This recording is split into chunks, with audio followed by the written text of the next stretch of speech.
Microphone check.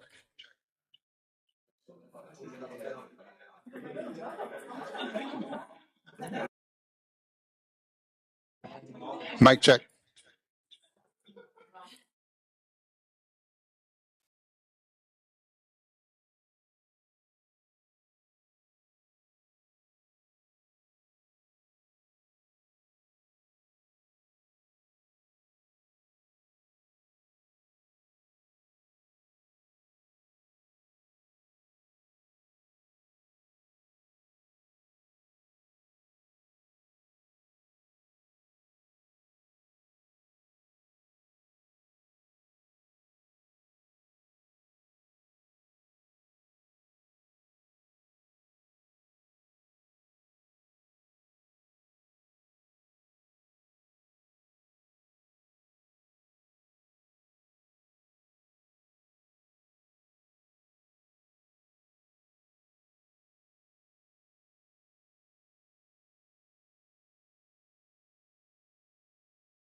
They were the best for y'all.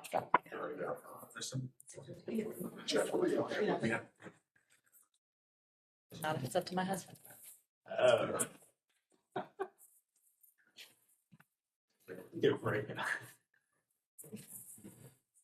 So there's that. We don't really don't hear that. Like the like school. Yes.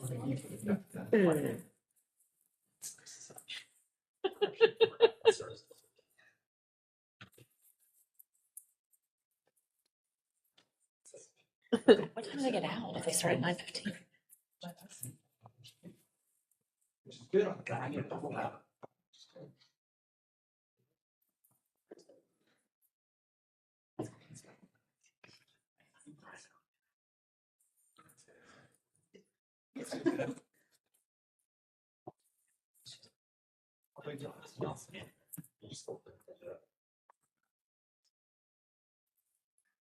Yeah, that's the only way my life works. Are you? Okay. Action teams. All the kind of things that can be neat. Yeah. Oh, you're fine.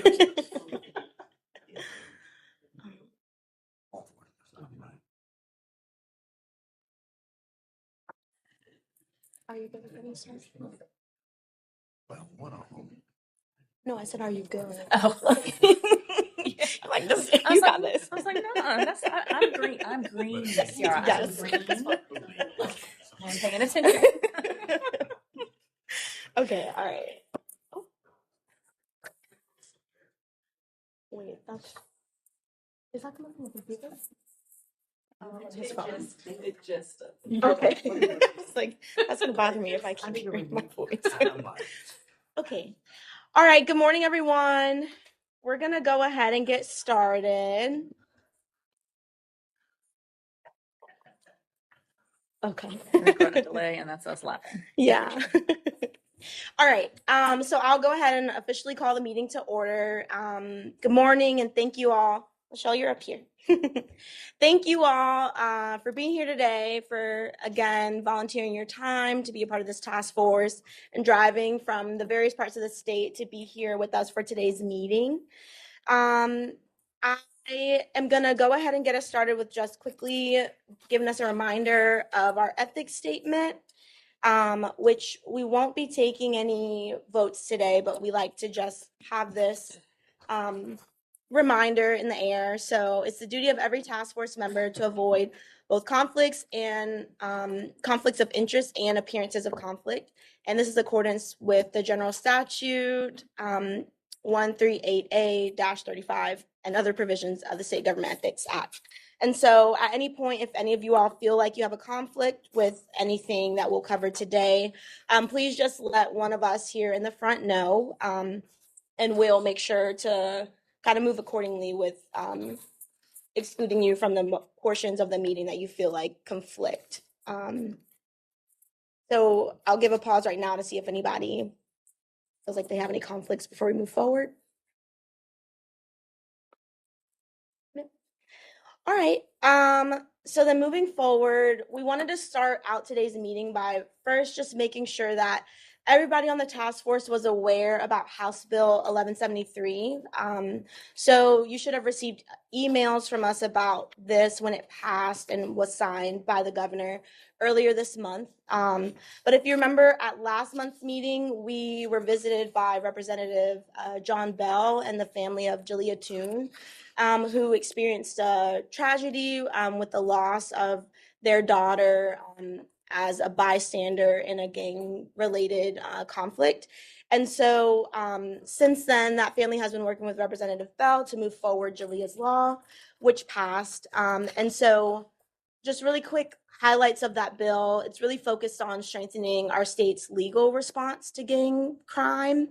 And does a few different things in that law. And we won't go through it in a ton of detail, but we're happy to share the link to the bill if anybody is interested. But it updates some definitions in our legal code for things like criminal gangs and other related definitions for criminal activity. It creates 2 state prosecutors that will be dedicated to gang prosecution.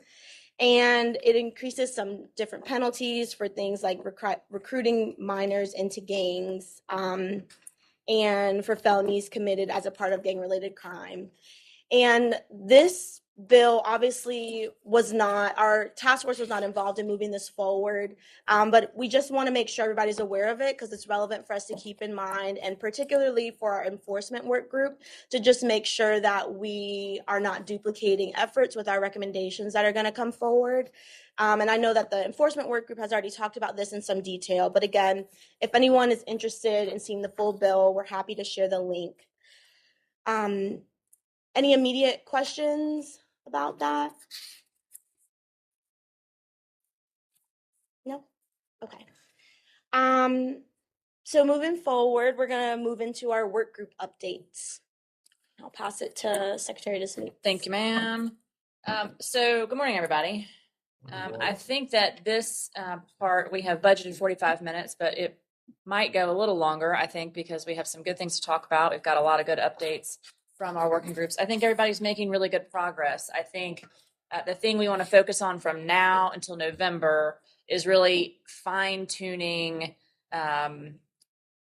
what the actual recommendations are and moving from the theoretical into the concrete. And so I think that hearing from our work groups today will give us a good idea of that, of where we are. And then those of you that are in other work groups, if you have thoughts or things that you might add to what the other work groups are presenting, please don't hesitate to, give that feedback, to throw in that insight, because I think that's important as we work through things to work together on these.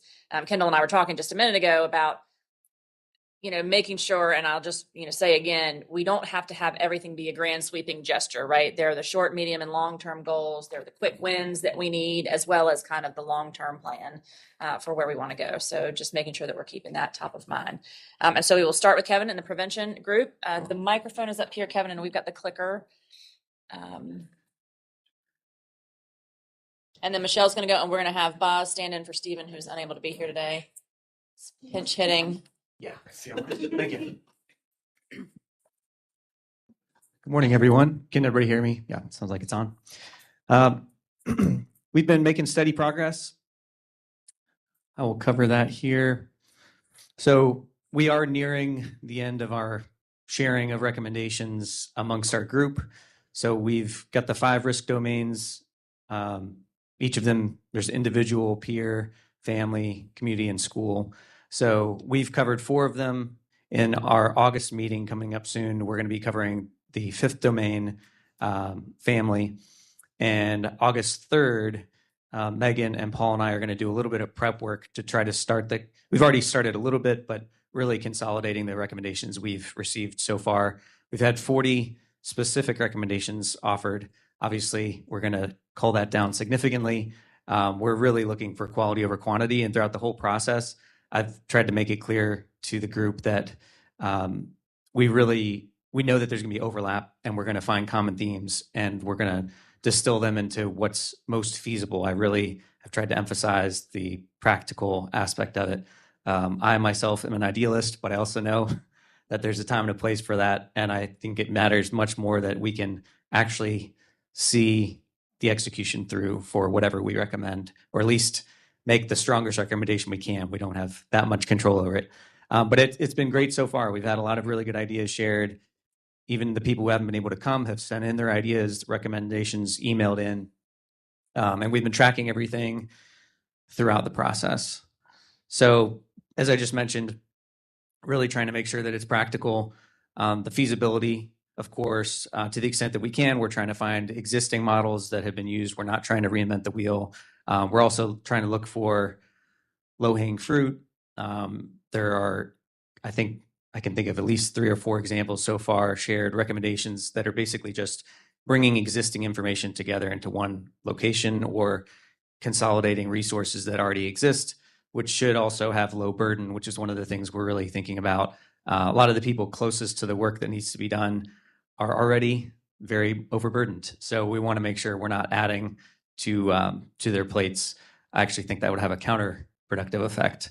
And then we want it to be evidence informed. I'll talk about this a little bit later, but one of the things we've been considering with the evidence informed aspect is that some of the, especially community-based organizations, some of the most innovative community-based organizations and the ones closest to the kids and young people that we're trying to prevent getting into gangs may not necessarily be able to pass the vetting or due diligence just because they're new. So one of the things we've discussed, and I'm not sure how it'll factor into the final recommendations, is having tiered systems so that essentially you could have a tier that represents the promising programs that need further support and resources that can then get them to the stage where they could kind of be one of those vetted programs. So trying to be creative in our approach.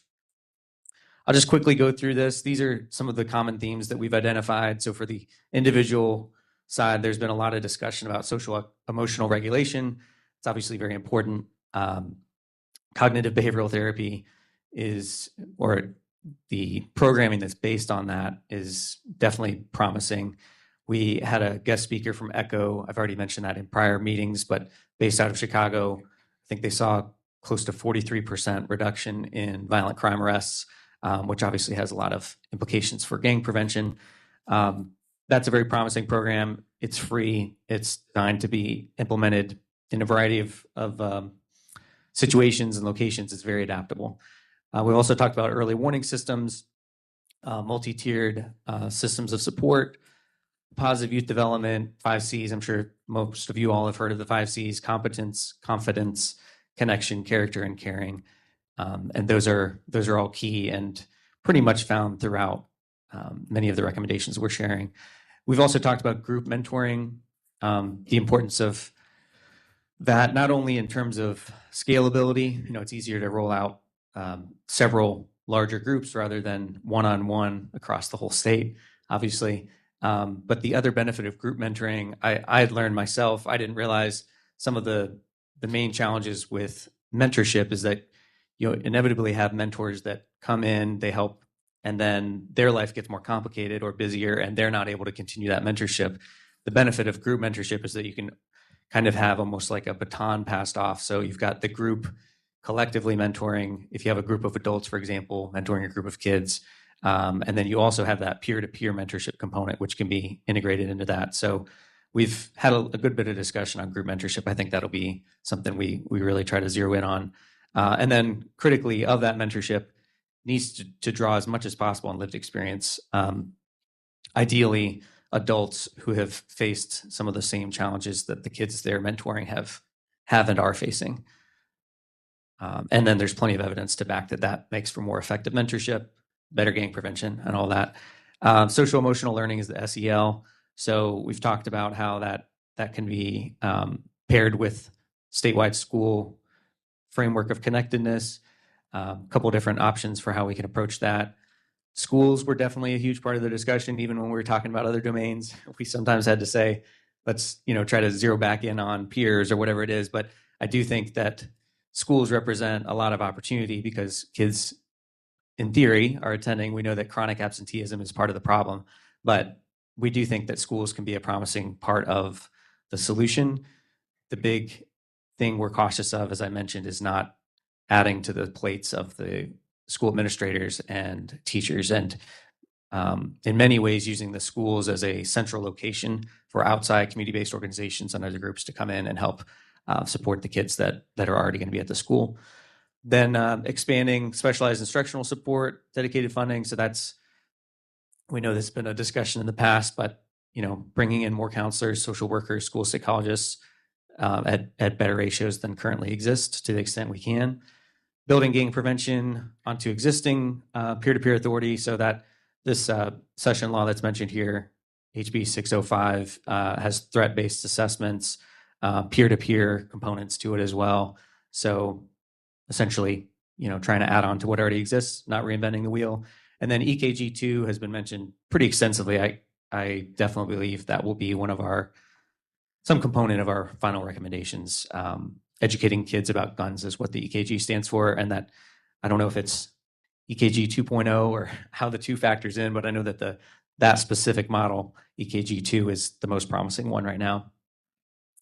Community, having, among other things, a community risk factor dashboard to the extent that that can be done. Obviously, there's complexity there, but most of that is bringing together existing data sets and trying to make them actionable. At a minimum, using existing data to bring attention to the problematic trends, I guess you could say, or patterns before they escalate, before they get into something more serious. Talked about community prevention and opportunity hubs, co-locating schools, some of the stuff I was mentioning. We talked about existing models like the Harlem's Children's Zone and Promise Neighborhoods. Communities That Care is a coalition model that has been very successful in Denver. So that was a model we discussed. It's data-driven. It's focused on the neighborhood level. And the most critical component of that, and this is something we've talked about a lot, is that it needs to be owned by the community so that it can be implemented by the community. We're figuring out what the logistics of that would look like for some type of statewide recommendation, but obviously no one's going to know each individual community better than that community. So we want to make sure that whatever we're recommending is able to adapt to the unique needs of each community, and most importantly, have the buy-in of that community. If you have an outside-in approach, I don't believe that's going to be very successful. And then summer employment. The key thing about summer employment was it's not just offering economic mobility and ways to keep kids engaged over the summer when they could be up to other stuff.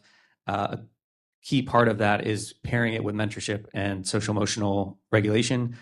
The research we were looking at found that summer employment alone doesn't really change much. It does provide a temporary benefit, of course, provides economic incentives, but it's only when paired with social emotional learning and mentorship that it actually has the positive impacts that have been proven. And what's really interesting about that is that those impacts seem to last up to 18 months, 24 months later. So even if a kid's just they're working for, maybe 2 months, working a summer job, if it's paired with mentorship and social emotional learning for the next 1.5 to 2 years, we have seen evidence that shows that those kids are going to be less likely to get into the risky behavior and more likely to develop positive choices and all of that.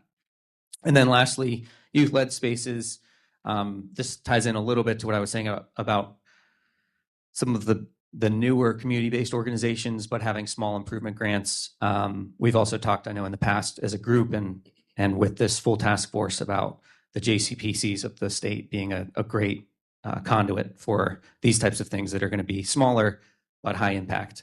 And then district youth advisory councils. Another thing we mentioned here is that we want to be wary of what sometimes happens, and I've seen it personally. You get a teen council together or leadership group, and you end up getting the high achievers, getting the people that are the teens that are doing well.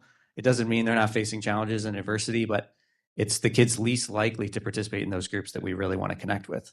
I don't have the answer to how to bring them into a group like that, but I think a part of it is meeting them where they are and trying to change maybe the intent of those groups. So that's something we're discussing as well.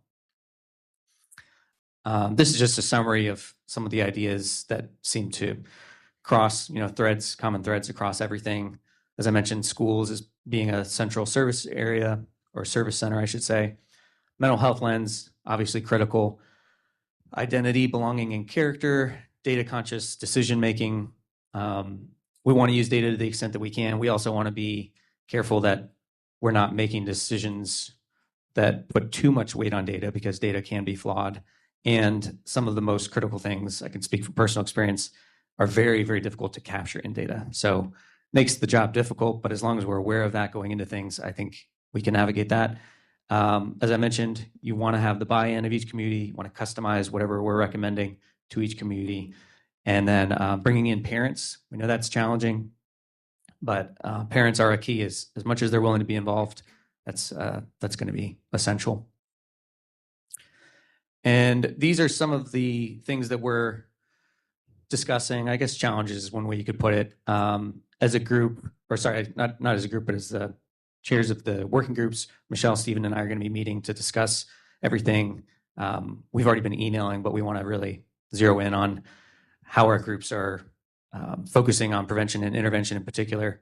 And the overlap, we know there's going to be overlap, but just trying to make sure we're spending each group's time as effectively as possible. Rebuilding community trust, we think is going to be a challenge for the community rollout, whatever kind of community buy-in. I can just speak for New Hanover County, but I know of an example, just a small example. There were bathrooms that people wanted installed in a community park on the north side of Wilmington. I think it took 35 years for them to be installed, and the community there was surveyed maybe 5 or 6 times. So every time it was, I don't want to sound cynical, but people with the best of intentions, new groups, often new generations coming in saying, hey, what do you guys need? We want to help you out. And then nothing happens. After the 5th or 6th time, you can't really blame the residents for being skeptical and honestly not wanting to participate. So we're trying to consider that in what we're doing. We know that trust needs to be built. Trust is not built easily, but I do think it's going to be critical to the long-term sustainability. And you're only going to get good solutions if you can get people in the community to share what they're concerned about. So rebuilding trust is going to be key. Evidence standards, I already talked about this, so I won't really talk much more, but we know that some of the newest, most innovative work is going to be the work that doesn't have existing evidence of its success.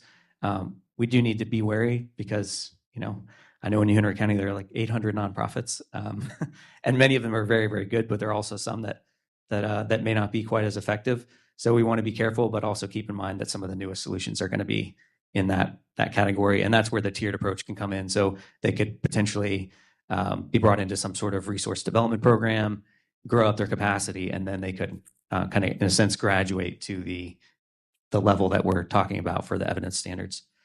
And then the last thing I've already talked about, just reaching the youth. We're trying to reach the kids we most need to talk to are going to be the hardest to reach, to state the obvious.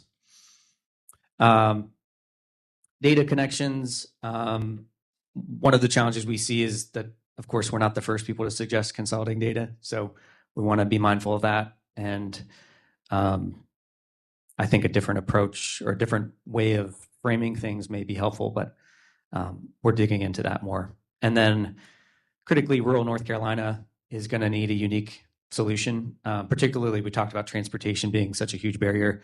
It's not even so much the vehicles, buses and vans, though that is a challenge. It's just the time. You're trying to go 25 miles one way, 50 miles another way. That everyone being so spread out does cause challenges logistically, and that I think is going to take the most deliberate, focused attention. We may have recommendations that are specific to rural North Carolina. And then lastly, I don't know that we have, I wouldn't say we have time to discuss these, so these may be more rhetorical than anything else, and I'm happy to share them, or if the co-chairs would like. But these were some of the questions we were kind of thinking would be helpful for us to discuss as a group more, but also for the task force to perhaps consider. And of course, we're going to try to bring solutions, not questions, to the final recommendations. And just double back briefly. So we've discussed 4 of the 5 domains. The final domain, family, we're going to discuss in August. And then our plan is to spend the September and October meetings purely or entirely focused on streamlining the recommendations, getting them boiled down to the core smallest number we can, that they're most practical. And I think across those 2 meetings, we should make some steady progress, have everything ready to share with you all in November. So these are the 4 questions. I already mentioned rural, challenges with rural solutions. Evidence, do we want to take a tiered standard approach, or do we want to just hold a strict line of requiring evidence due to the scale of what we're doing?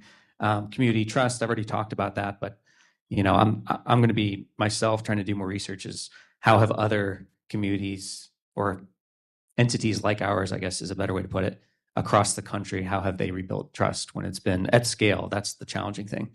And then scope and coordination. So how do we want to build in accountability? And obviously that's very complicated, but we're discussing it. And if anyone has any recommendations or thoughts, I'd love to hear it, whether now or via email. I've got my email at the end of this here. And then this essentially summarizes what I talked about. So we'll have everything ready for the task force for the November 12th meeting. Feel like we're making steady progress. We've had excellent engagement across our group. Everybody's been bringing really unique perspectives. And what's particularly encouraging is, of course, there is overlap in the recommendations we're seeing, but there's also quite a lot of recommendations that don't overlap. I think that's exciting to see that we're getting a really diverse array of recommendations. That's all I've got. Thanks, everybody. Can you go back? No, you're not up to hook yet. Sure. Go back to the questions. Yeah. So I do think we should consider these more long term, but I have a couple of quick takes just as y'all are moving forward. Mhm. Thoughts. I think scope and coordination, the thing that struck me throughout your presentation was that we really need to get some help and buy-in from DIT. I think that they can help us. We are moving towards, as a state, data solutions that are more, I don't know what the right word is, but moving towards data bricks, data lakes, where all data is collected in a central location that can be mined for what we need to look for it. Mhm. And I think that getting their help in figuring out how we collect the data, not just the data that already exists. I think one of your early slides talked about, trying to look at the data that's in the community to tailor the solution, right? Mhm. So I think the data's out there, we need to figure out a way to collate it. Mhm. But then I also think that for all of our recommendations, we want to be working with DIT or some technology entity to help us track our KPIs. So, Yeah. I view this as a marathon, not a sprint.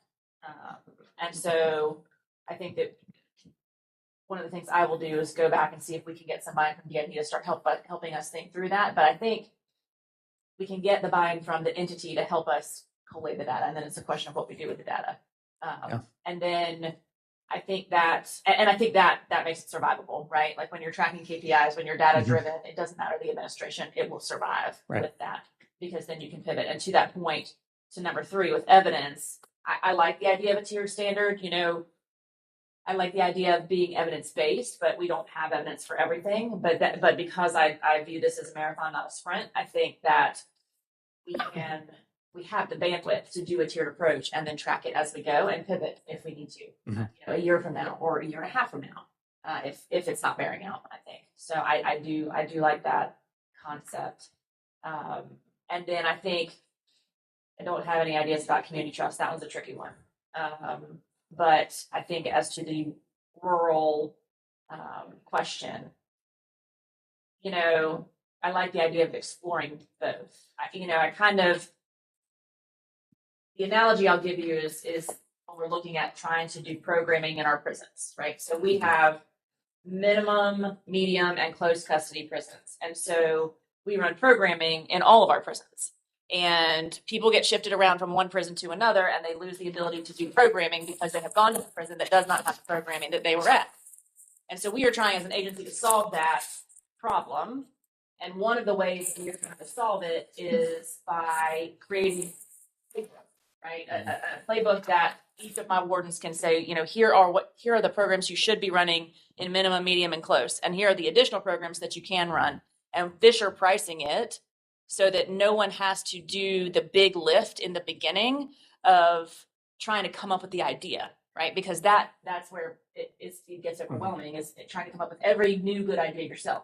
So I think for the rural solution, I think we could apply that methodology and think about a standalone rural recommendation. But I also really think that we could think about all of the other recommendations that we make. If we have a playbook for these things for communities, how then they can not have to do all the work that your team has been doing, right? Looking at whether they are evidence-based, having the presenters from Chicago and from Denver come in and say, this worked and here's why, and this is great. We put it together for them in a way that is very easy to digest and then enact. And then it might make the chances of success greater for that. So I feel like we could look at something like that for rural communities where then they can choose what fits best with their community. So that's just, as you were talking, something that I thought about, but I like the idea of exploring both. I don't know if anybody else has any quick takes on this. We can also digest this more and come back to these and talk more about them in our September meeting as well. I do think that number 1 and number 2 we might be better positioned to talk about those once we have the recommendations and we're thinking about implementation. Mhm. So maybe if we could focus, if y'all have thoughts on the evidence question and the rule question. Kevin, I love the tiered approach. Turn your mic on, Chuck. Turn your mic on. I don't have a, Jessica's hogging the mic. You can have I like the tiered approach from my perspective. There is evidence across the country on nonprofits, generating nonprofits and it being a disguise for something else. So starting and having them build up to a certain level is an awesome idea in my opinion. Okay. Great idea. One of the benefits, I appreciate you sharing that. One of the benefits of that tiered standard, I think, could also be just even gang prevention aside. And if we set kind of, not that we're qualified to set a gold standard, but even just to set a threshold of best practices and to use this as a way to help prevent gangs, but in many ways also be an additional incentive for smaller nonprofits and community-based organizations to grow and reach a certain threshold of capacity, I think could have a lot of positive ripple effects too. And then with the rural, I agree. I think to your point that we could basically try to do as much of the work to put minimal burden on that community. For example, with Echo, even though it was designed for Chicago, it is meant to be something that can be implemented across the country in theory. And if we can maybe zero in and provide like a recommended focus of the totality, the whole ECHO program, we could say, we think these areas might be particularly helpful for rural communities, not to tell people what to do, but just to make recommendations that might save them some time. I think that's a great idea. Yeah. I have a couple of questions. So I like the idea of a tiered approach as well, because obviously, especially in this space, evidence space, it's going to be tricky. But I was wondering if you all have given some thought already to kind of like the criteria for your tiers or like how you'll define different tiers. Not really is the best answer. I mean, Yeah, I think that we would look to two tiers. I mean, I think getting to 3 just adds a level of complexity that wouldn't be worth it. But we haven't really gotten into it. I think we can definitely look to other standards. I don't think we need to invent it from the ground up, but all I can say for sure is we think it's going to be a 2-tier approach that we recommend. Yeah, I like that, and I agree. Add a level of complexity that we don't need. I think I would just really appreciate if you all in your recommendations do kind of clearly define the different tiers so that we can best understand that. Yeah, for sure. I do think that's going to be probably something we spend a lot of time about, on that, maybe disproportionate to all the recommendations. And thanks for everybody for the feedback. It's good to hear. And that can even be a recommendation itself, right? Mhm. Implement a tiered approach to analyzing programs for Yeah. communities. Do you see what I'm saying? Like, Yeah. even the tiering. Yeah, that's true. It's a good idea. So for the rule question, I agree with everybody. I think having some standalone recommendations will be helpful, but then also where we can, like embedding rule context. And I think what feels most important to me with the second part of like embedding the context is clearly specifying recommendations that just are not transferable to rural communities. Okay. So like, yeah, just making that clear which ones are more focused on urban communities. I don't see a way that they can be transferable in urban settings as of right now. Yeah. That'd be good for us internally too, because if we do that and there's nothing left, then there's a real problem. It'll help us see that. Yeah. Just real quick, I mean, not to just beat the evidence piece, but I'm sorry. Not to just beat the evidence piece, but it almost seems like unintentionally there's already 3 tiers, right? You got promising, evidence informed, evidence based. one of the reasons why I think evidence should be further entertained is because I think it could support rule. And by that, I mean a lot of nonprofits, for-profits that are actually very successful in this space are used to doing it in scale or in your heavily concentrated areas. But by entertaining some of your more promising and evidence-informed, those are used to working in smaller groups. And so when I think about rule, I don't always think about distance. I think about size, right? Right. Yeah, it's a challenge and headache to get there. But what you're doing is you're dealing with an area who's smaller, less resources. Like in our case, you have to be a male to facilitate our program. It's a manhood program, so you go into schools that don't have male teachers, male counselors. So by going through the exercise of finding different tiers in the evidence space, some of those models that are working in the promising and evidence-informed space, those could be cloned and duplicated in those rural areas to be able to support those efforts as well. Yeah, that's a great point. Yeah, the more that we've talked about this, the more we're seeing how connected it is. But that's a really good point. I hadn't considered how they could tie together. And Kevin, one last thing. I really like the dashboard idea of having it all in one spot. And Sierra might be able to shed some more light on it too. But I was met with a young lady who started a dashboard type app already called Beacon Hub. That she's very open, and it started with human trafficking, but she's very open to going into gang prevention and other things as well. Sarah, do you have anything else to add about that? Might be somebody you need to talk with. She's already got it pretty much established. Yeah, I mean, I don't have much more to add to that context. That we've pretty much defined what it is, but if you're interested in learning.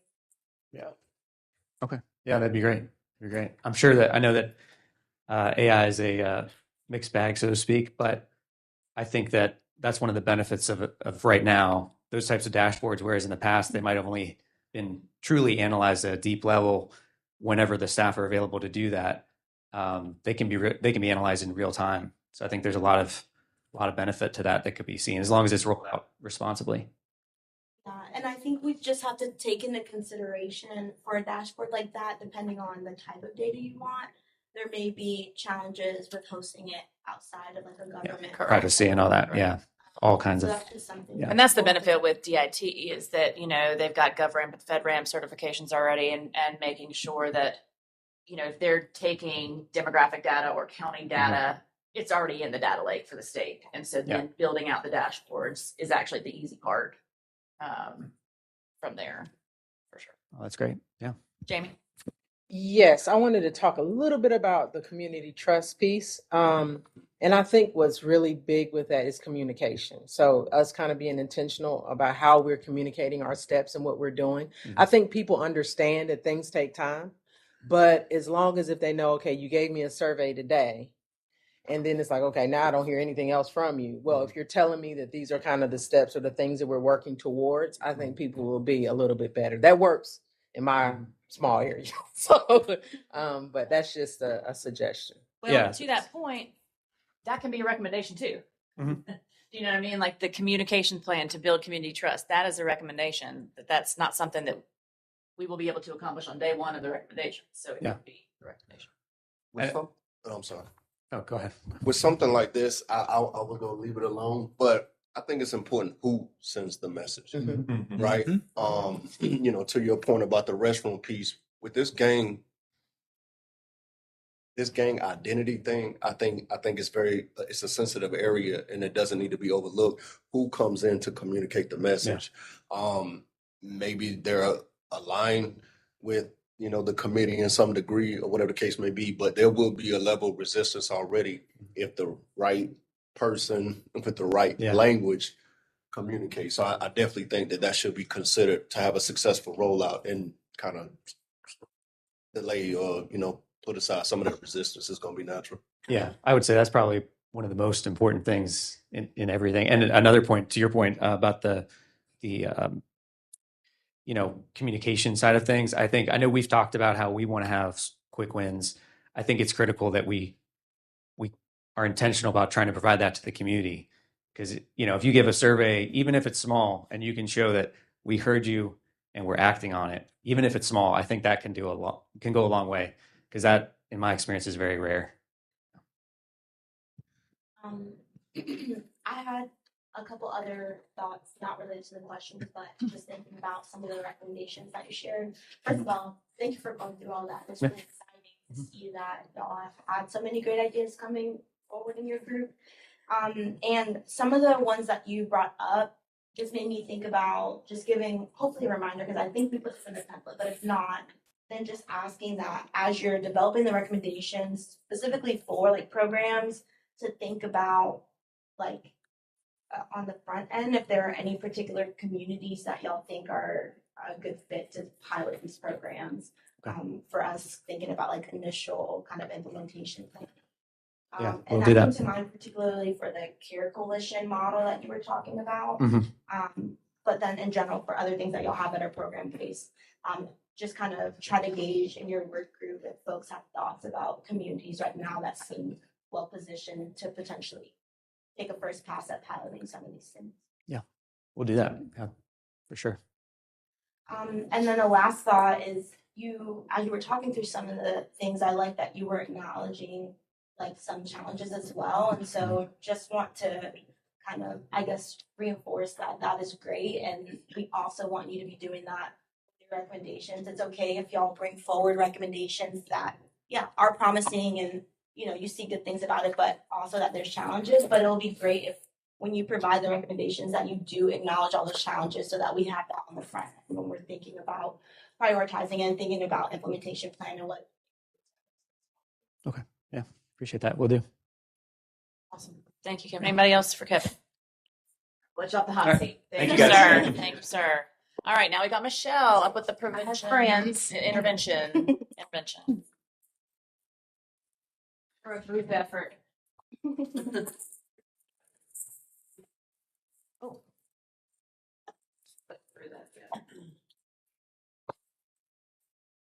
Okay, good morning. Yeah. All right, so a couple of different things I want to make note of before we get started. First is Stephen and Kevin and I have had superficial conversations. That is very intentional. And the reason why we wanted to do that is that we didn't want to lead or influence one another. But as Kevin was speaking, man, I see how we're already streamlining efforts and we don't even know it. So we do have a plan to meet after we kind of saw each other's recommendations today, and it's actually very promising. Second is the world of intervention is complex, and I'm not taking away from enforcement or prevention, but we found that we were extremely complex. So we have broken up our intervention into 3 groups: primary intervention, secondary intervention, and tertiary intervention. And that's what briefly, because there's a lot of slides, briefly we're going to bring you up to speed on where we are today. And we'll let Casey start with the primary.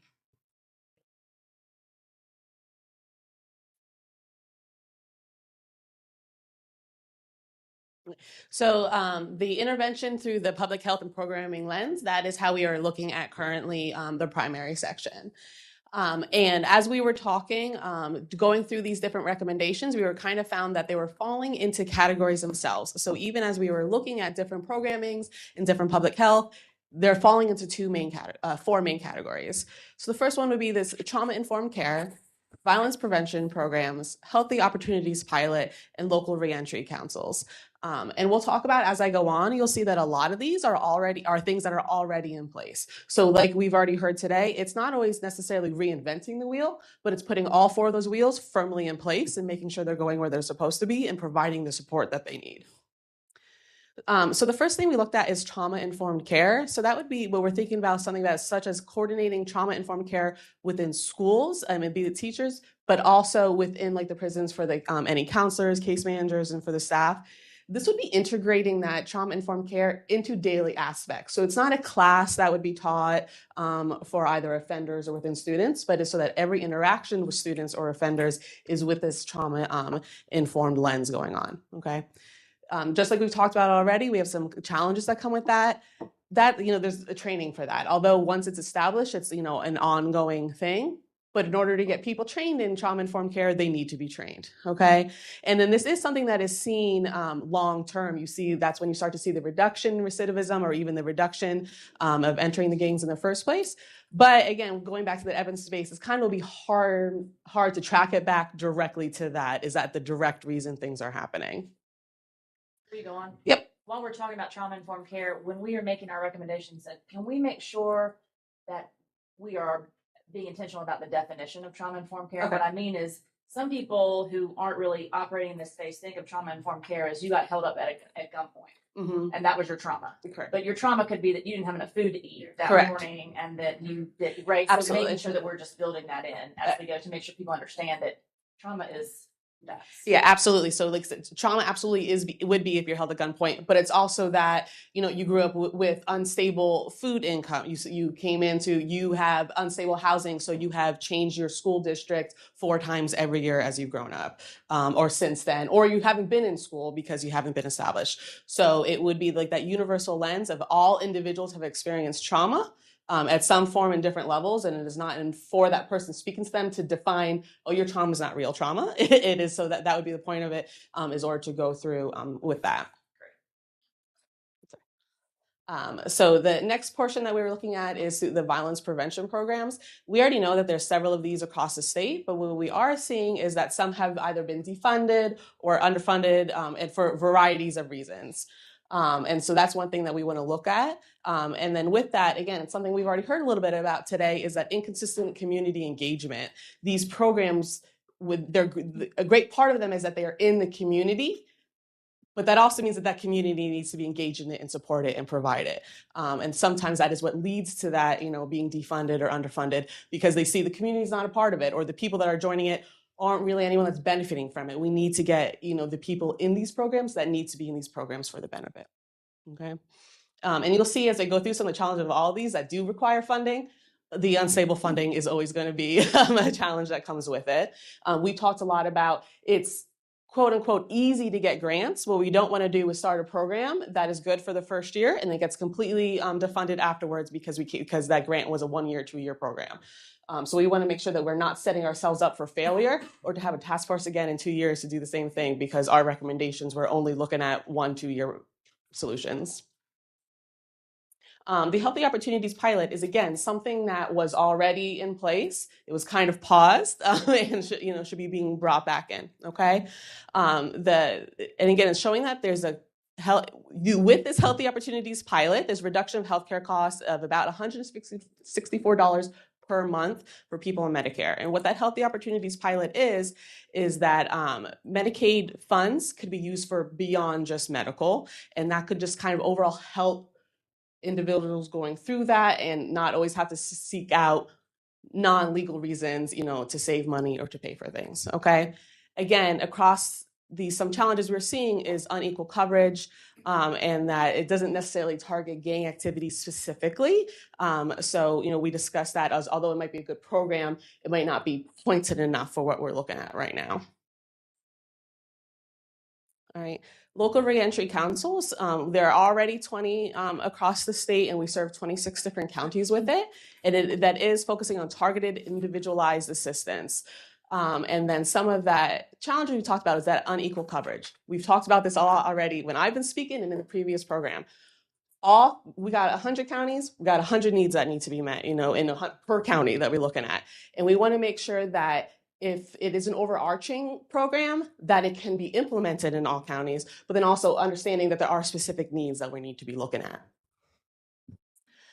So things that we're looking at is that we talked a lot about in each of these programs is that there's these hierarchy of needs. So like the trauma-informed care, things like that we're discussing, is that if someone doesn't have food when they go home, they don't have housing, they don't have medical care, they're not going to be like, listen, I really don't want to be in a gang, or I don't want my son in a gang, but I also haven't fed him in a week. So that's what I want to focus on first. So we need to make sure that as though we are targeting gang activity, that we're also focusing on those needs, okay? One thing that came up again and again is the conversations between JJ and DAC, and looking at some of the things. I think that that's some stuff that the enforcement's discussing as well. A lot of times JJ does great work and has lots of data. that cannot then be provided over to DAC. So we're starting fresh with people.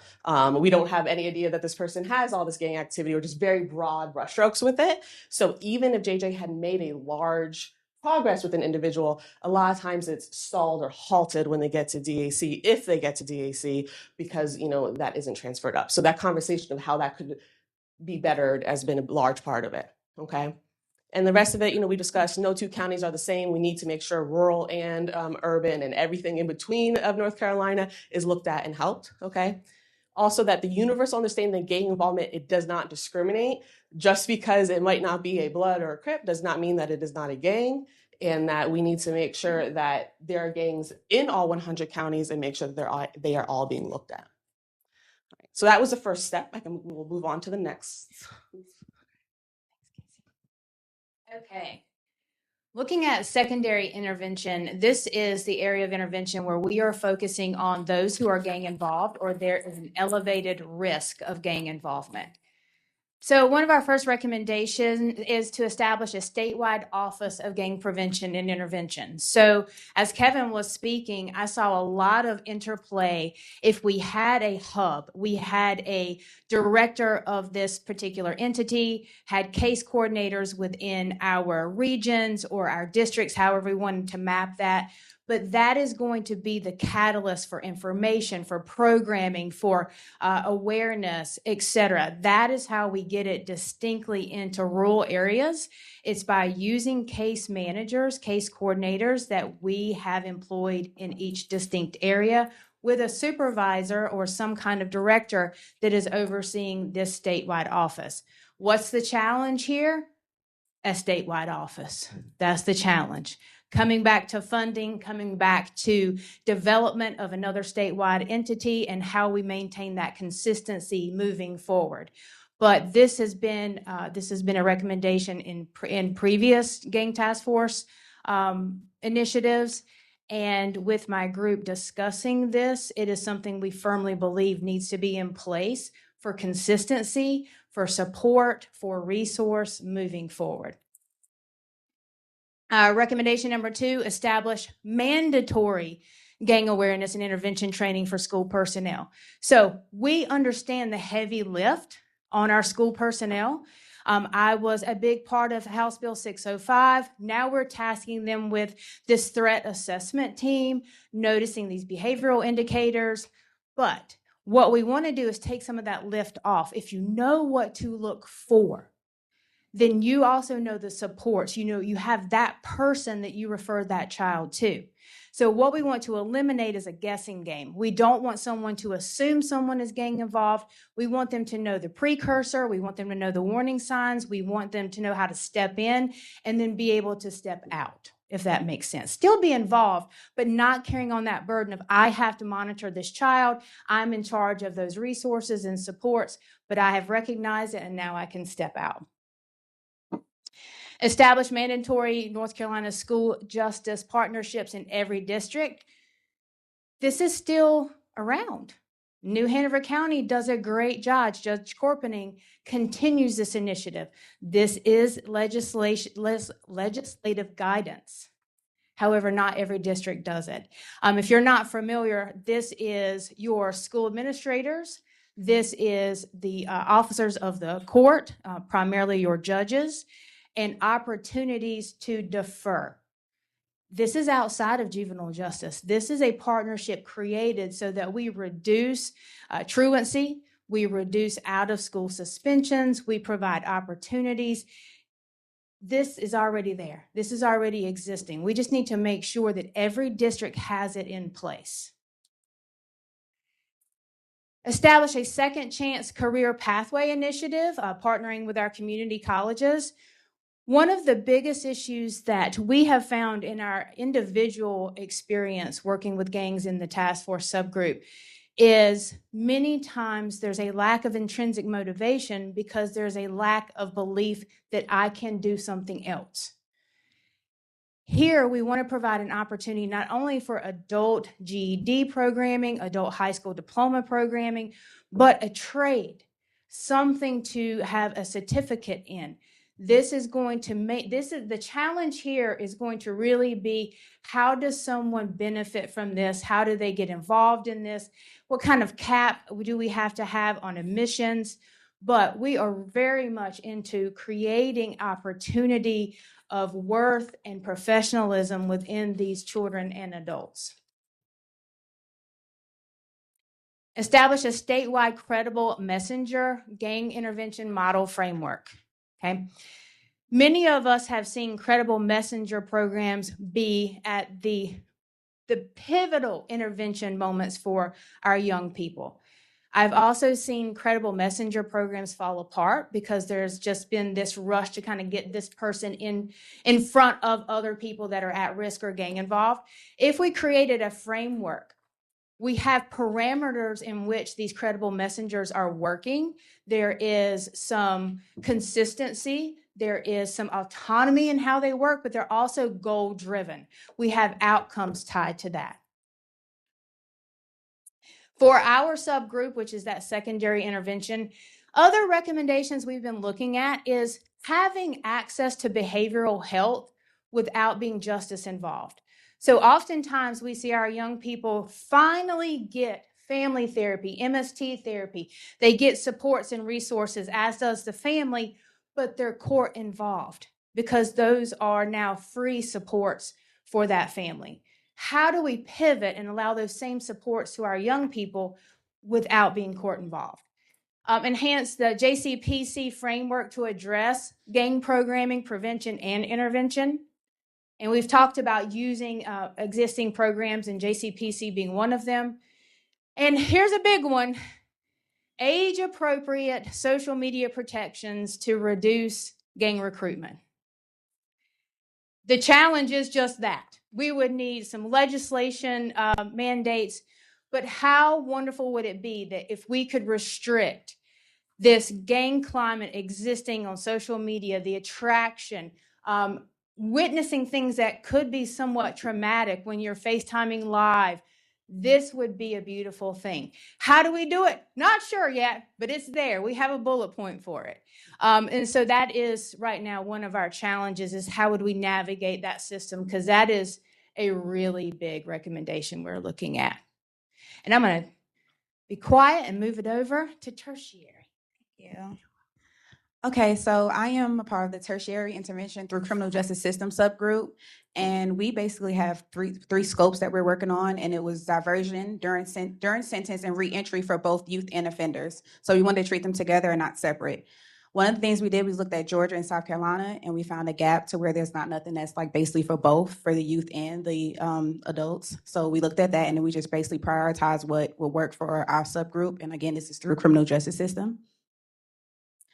So we figured that one of the recommendations for the youth would be to build a statewide youth one-stop shop. Basically, that's coordinated at the front door access, kind of what prevention was talking about, where you get probation, juvenile justice, schools, social services, hospitals, and you just kind of basically have a front door one-stop shop there. And then we also talked about assigning a trained gang intervention specialist or family case manager for the youth. That's when they're identified. So we can, early identification is basically the whole point. So we can have someone there to talk them through it and to kind of who specializes in it, just instead of it just being anybody. We also said that we wanted to use a standardized youth gang risk assessment covering affiliation level, retaliation risk, because some of the youth, that's what they fear, is because if you say something or hey, this is what's going on, it's a retaliation that comes with it. And social media, we just mentioned that as well.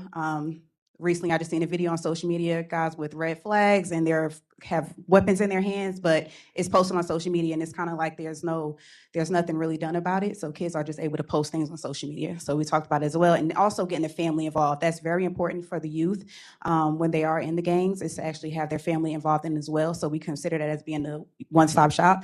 And like I said, with Georgia and South Carolina, they don't have this, so we looked at it as North Carolina could lead it if we did recommend that, and they did utilize that. The next recommendation for youth was family safety planning and real alternatives. Basically what that means is giving every family an individualized gang exit safety plan, because you have retaliation concerns, social media safety again, people find out about paperwork, different things, and they basically post it on social media, so not everyone knows, addresses are shared and things like that. So basically saying that exiting is a gradual process and is not a single event. Meet families where they feel safe. Sometimes, most of the time, it's going to be at their home. So we don't want to just bring them into offices and different spaces and kind of build trust. We said, I heard that earlier, is trust. That's the biggest thing in communicating and make sure we follow through with it. Also, fund real alternatives, employment, mentoring, different things that we actually can fund to the community and to the kids and to their families as well. And also, if we could provide a 24/7 emergency contact and continue case management until the youth has safely disengaged. And we actually talked about tracking that with SMART. But Secretary, I wonder if we could track that with the IT too, if that would, can be implemented, that can be tracked as well. But we were saying to track to see, so we could see what works and what doesn't work. During sentence, make renunciation an active intervention tool. That's a recommendation. Basically treat it as a motivational pathway, not just paperwork. I know a lot of offenders have basically said the title doesn't go away. So if I'm doing these things and I still have the title, I'm still labeled. Also review eligible cases on regular cycle, currently about every 3 months right now. Lieutenant Cannon had mentioned that their cases are being reviewed, but kind of just make it where it's like reviewed on a regular cycle other than every 3 months.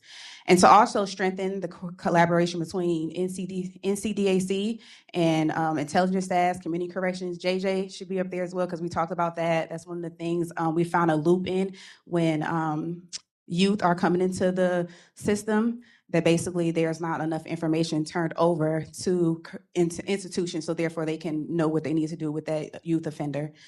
Also, many people become gang involved while incarcerated. I hope you guys do know that. That's where it kind of happens. That's like the hub for it as well.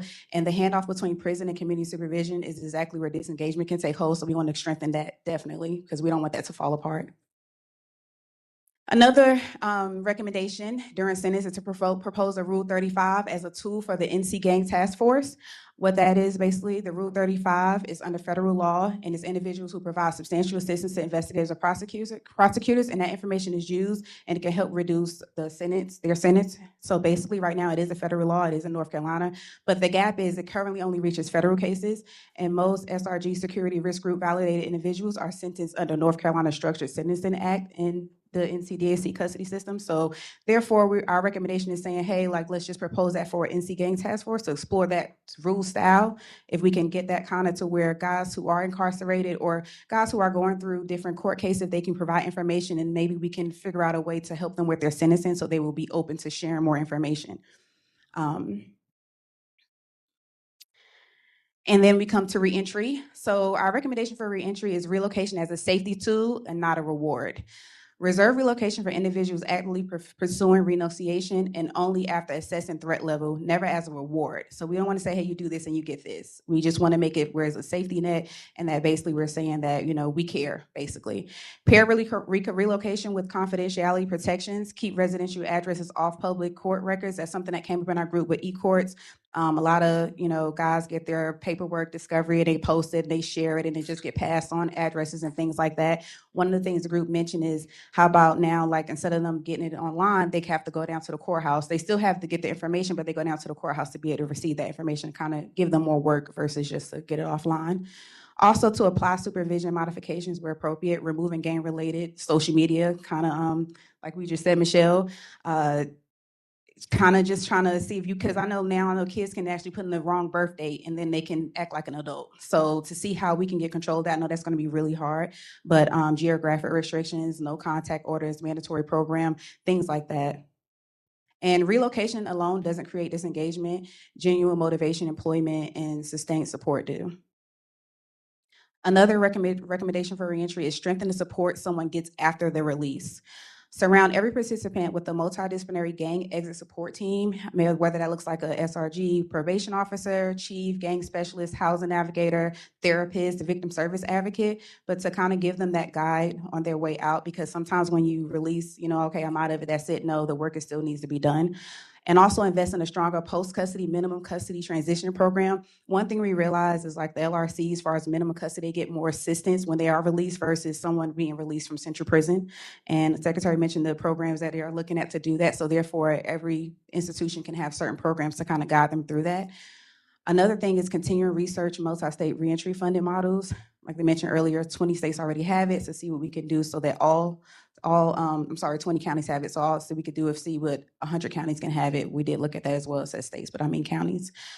It matters because many people lose hope, before reaching stability without this kind of support, leading to violations and reincarceration. So we're trying to prevent that. So what matters is us to kind of lead them and hold their hand afterwards. So therefore we can have a success rate with that. Also on our radar, just a few things to go over. We did mention, as far as incarcerated individuals, the tablet communication right now, security risk group offenders with their tablets, they can talk to anyone. So we're kind of seeing if we can control that more so like a visitation policy that we have in North Carolina, to where they only can reach people who are on approved visitation lists, so they won't have access to everybody, and to probably have a consolidated housing for validated gang leadership. So basically that's going to be your top priority gang members who basically have rank, and to kind of, if we can just put them at one facility, because what we notice is when you take them and you transfer them out to other facilities, it just grows bigger and bigger and bigger. So if we can kind of like consolidate that and have trained staff and just different things like that to look out for it. I'm not saying it will stop it, but it'll minimize it. Also, juvenile justice representation in our subgroup, because we mentioned that there was the gap between JJ and NCDAC. We did mention that. And excuse me, Secretary, but we also mentioned regional intelligence, like to get like some positions, like if we have region of intelligence officers in the regions, to where, because sometimes the wardens are, get busy, and different people inside the institutions get really busy. So we had that extra person that they could reach out to and transcribe and share information with. Our next steps is just basically finalizing individual recommendation sheets and compiling and prioritizing to see what works best. And this is through the criminal justice system. And I hope I didn't talk too fast. I'm from New York, y'all. I'm from New York. I can't help it. I just talk fast. But yes, is there any questions, comments? Any questions? I did good, Chuck. Oh, thank you. No, just the one of the first slides you had about the one-stop shop. Yes. Are there any states that have done that well? We only looked at Georgia and South Carolina, no. So we was like, oh, North Carolina, this would be great. So no, we haven't seen any with a one-stop shop for both. Because everyone likes to look at them differently, youth, and then focus on it. But if you focus on it together, because we're intervening, so I think that'd be great. Why did y'all only look at Georgia and South Carolina? Because we had just created these subgroups, so we just had 2 meetings. So prior to that, we were like a big group. So when our 2 meetings, it was like, what can we look at? What information we can utilize? Because, so we can just bring something and look at something. Yeah. But we will. Absolutely. Yes. Anybody else? All right. Thank you guys so much. And now we're going to turn over to Boz. Stephen was unable to be here, and the staff leads were unable to be here. So Boz is taking one for the team, and he's going to present the intervention or the enforcement group recommendations. Yeah, I totally attended all of our last committee meeting as well. Just so y'all know, I definitely didn't miss part of it.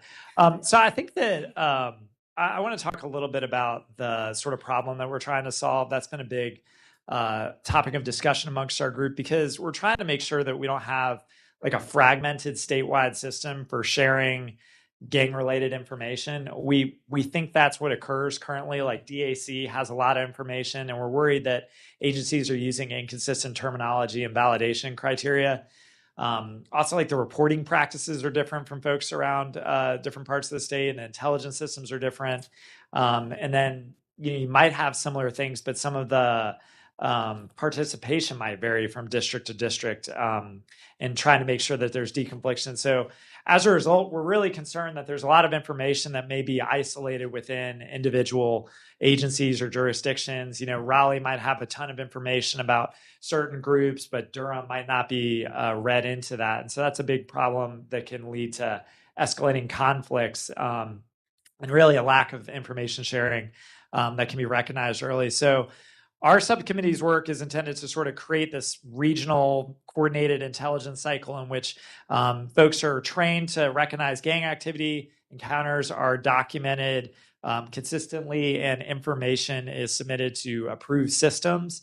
And that intelligence can be shared with agencies and professionals to be able to prevent or respond to violence. And also, we're trying to make sure that as we do this, that we're not, that we're being conscientious about the legal and privacy and policy concerns associated with juvenile information.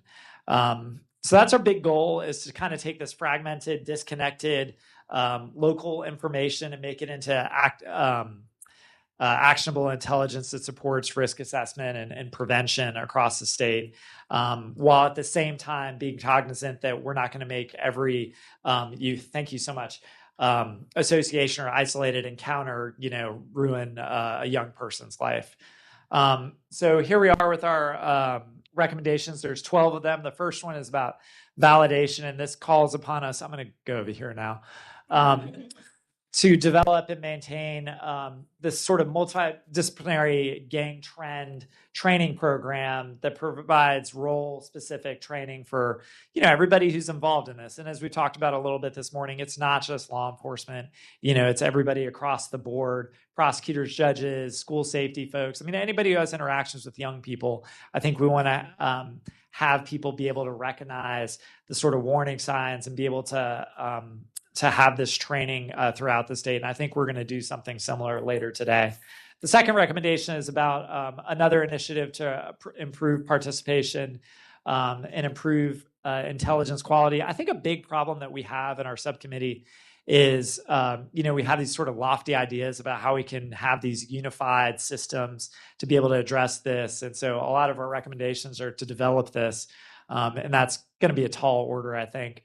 The third is to establish a statewide gang activity recognition and reporting initiative that promotes consistent gang activity identification. Again, if we have different criteria for different law enforcement agencies across the state, for DAC, for statewide law enforcement, we're going to run into problems because that information isn't going to be coherent. And so trying to get shared terminology and reporting guidance is going to be critical so that we can have, everybody from the state highway patrol to the, Lizard Lick Police Department using the same terminology.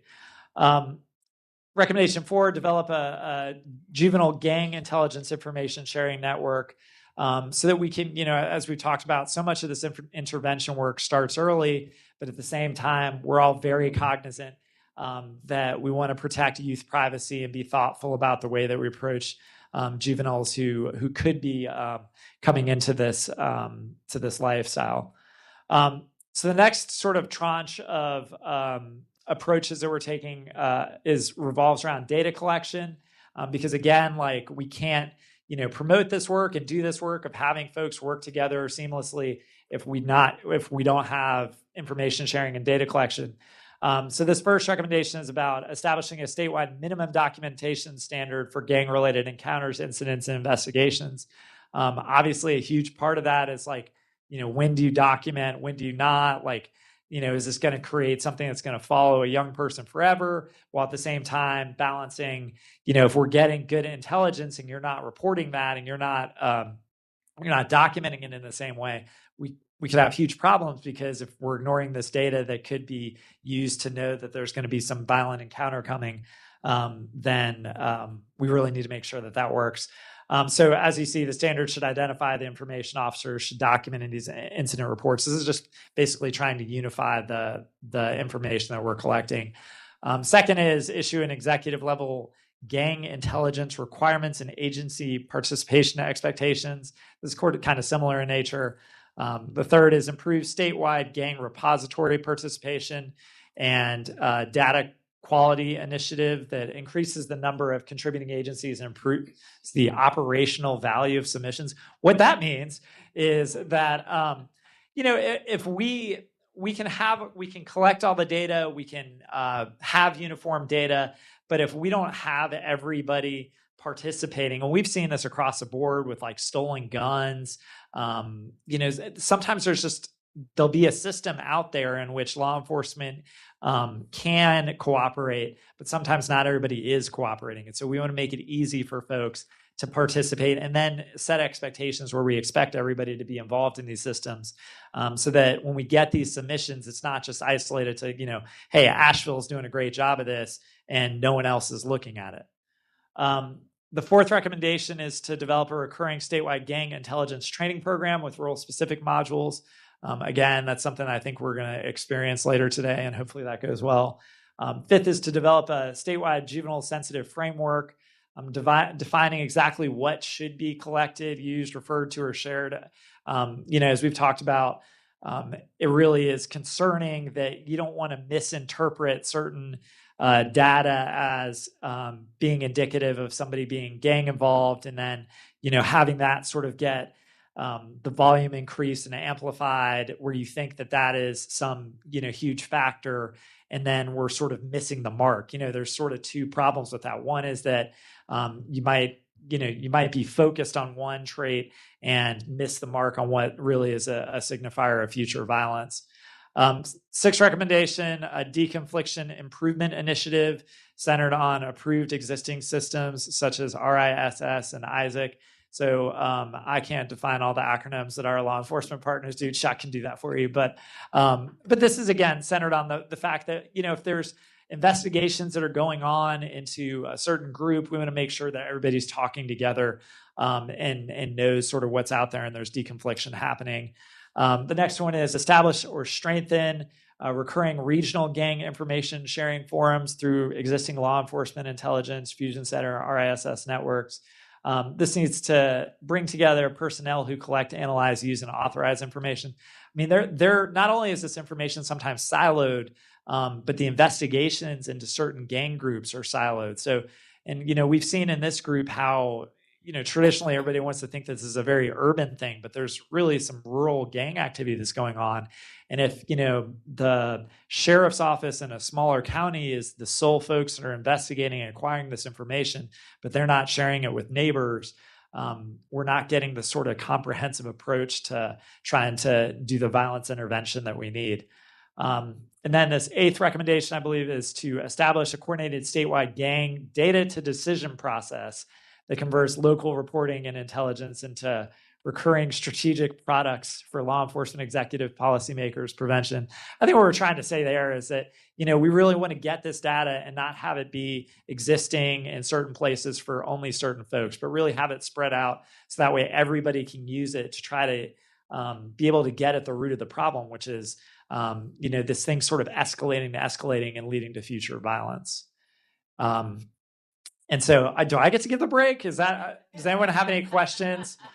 I am a substitute. If you ask really good questions, I won't be able to answer them. But if anyone has any questions, we're working really hard on this, though. Our group is very cohesive in trying to, figure out a way to move the ball down the line to make sure that we break down the siloing of this information, while at the same time respecting that, you don't want to ruin young people's lives by taking every little iota of something.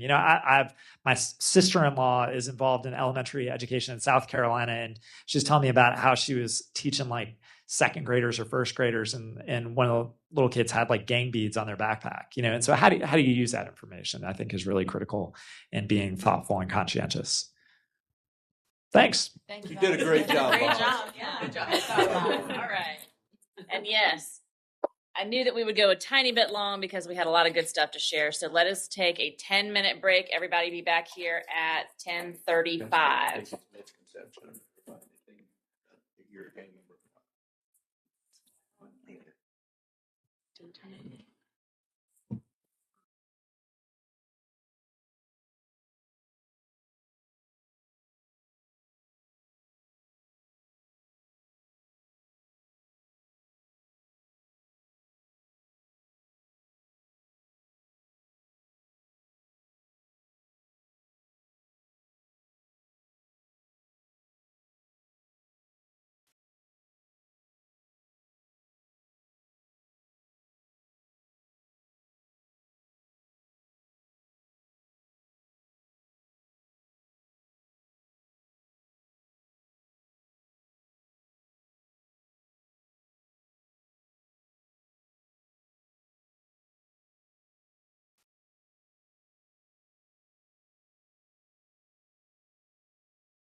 So we had a section where we wanted to talk about expectations, but we're going to try to trim this down from 20 minutes to about a minute and 30 seconds. So we're going to recover those 20 minutes. So basically, Ciara and I wanted to talk with you a little bit about kind of the way forward and make sure that we are thinking about intentionally making sure that we are making the progress we need to make before September, before November, and then before we issue our report, right? And so generally just wanted to reiterate that we want to focus on quality over quantity. Freudian slip there. You know, I will also say in that, and talking about a variety of short, medium, and long-term recommendations, and I'll say again, thinking outside the box, it doesn't have to be that we have to find the most groundbreaking program and recommend that program and implement it and succeed in it all by February, right? This is a marathon, not a sprint. I'm going to say it again and again and again, but our recommendations need to be things that can be immediately achievable for us and for communities, and that things we can achieve in the medium term, and then things we can achieve over the long haul as we continue. And, you know, if we're lucky enough to get funding for a statewide office, that would be great. But if not, here we are as the task force, and we can continue to monitor and work on these things. So I do think making sure that we have some quick wins, things that we know that we can accomplish relatively quickly for us and for communities, things that we can probably accomplish by the end of next year or, you know, in the next cycle year of the task force.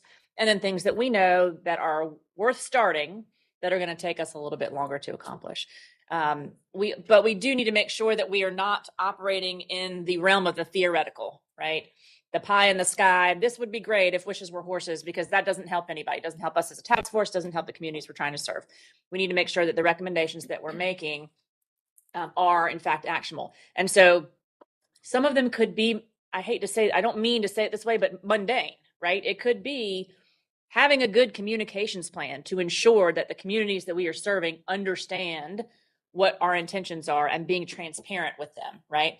That is a good recommendation. That is something that we could do, right? So making sure that it is something that we can actually work towards accomplishing. It doesn't necessarily mean we have to accomplish it tomorrow, but it's something that we do think that we can work towards accomplishing.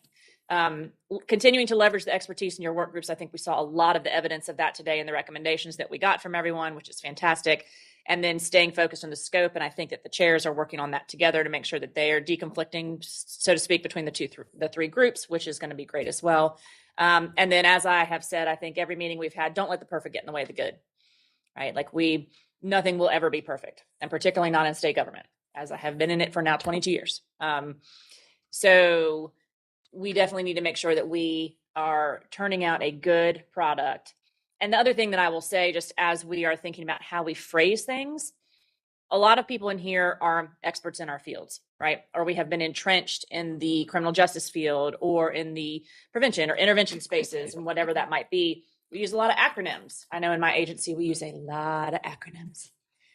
We also talk about things that might not be readily understood to the general public. So as we are doing our recommendations, thinking about making sure we are defining terms for people so that people can understand it, but also using layman's terms, right? Making things pretty easy to understand.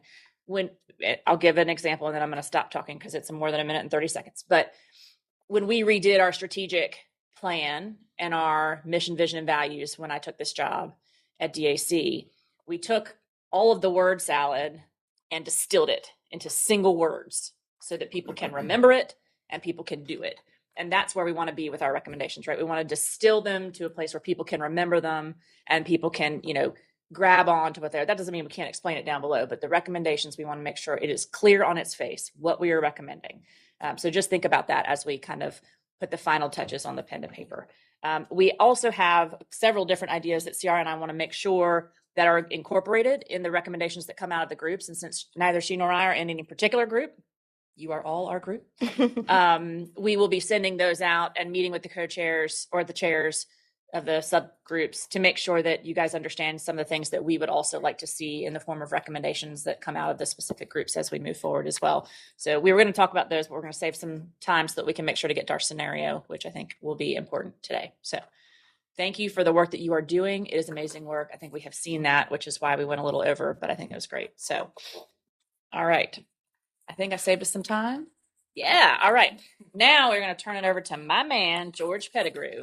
George is our Senior Deputy Secretary for Rehabilitation and Reentry at the Department of Adult Correction. He has been with us for a long time and came up through our probation ranks, and so has been guiding the efforts of our department in the rehabilitation and reentry space. Hopefully some of y'all have worked with George, know George, seen George's work, but he is going to explain for the task force what we are currently doing with the Reentry 2030 initiative and the Joint Reentry Council, so that you guys can have some visibility on how that might integrate and align with the work that we are doing here in the task force. So George, take it away.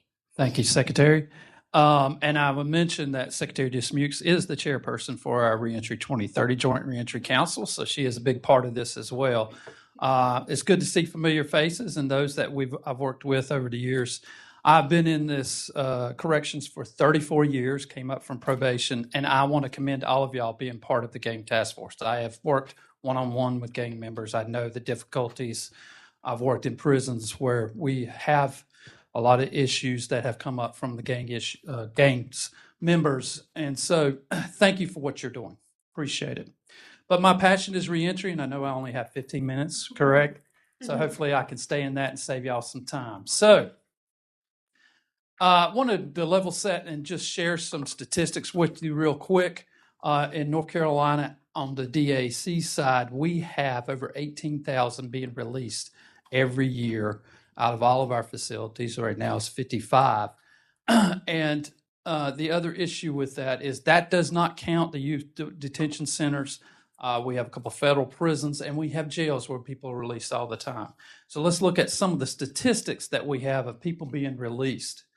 So if you're being released and coming back into the community from being incarcerated, it tend to be 7 to 13 more times being homeless than the regular population, 5 times less likely to receive health treatment, and 4 times more likely to face unemployment. Chronic health conditions are higher, higher rates of substance abuse and mental health, and limited education.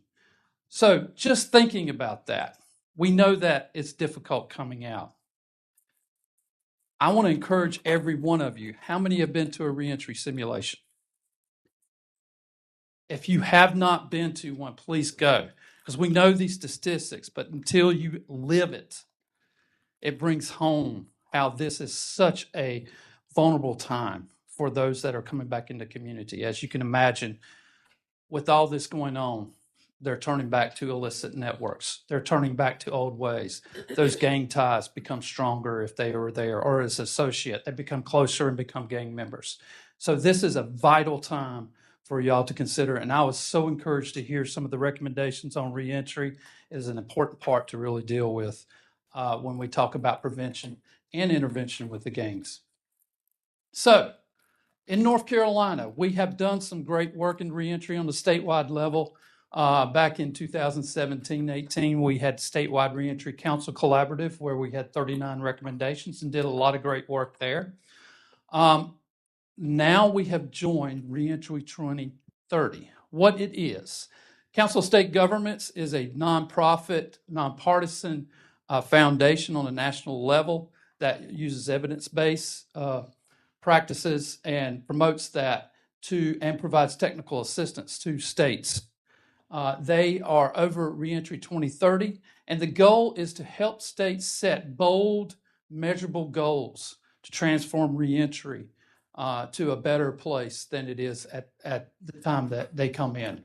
So, North Carolina, we were the 3rd state. There are 8 states. There are more coming on in the next couple of months, but Missouri and Alabama were first. We were the 3rd state to join, and we joined in 2024 through Executive Order 303 by Governor Cooper. And Governor Stein has fully supported this executive order as he came in as governor.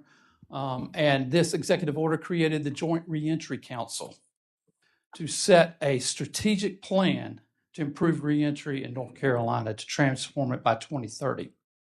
Now, that was January 2024. The executive order said we'd have a strategic plan by June of 2024. And we'd have our first progress report for December. If anybody that's worked state government, that is a tall task. But we did it.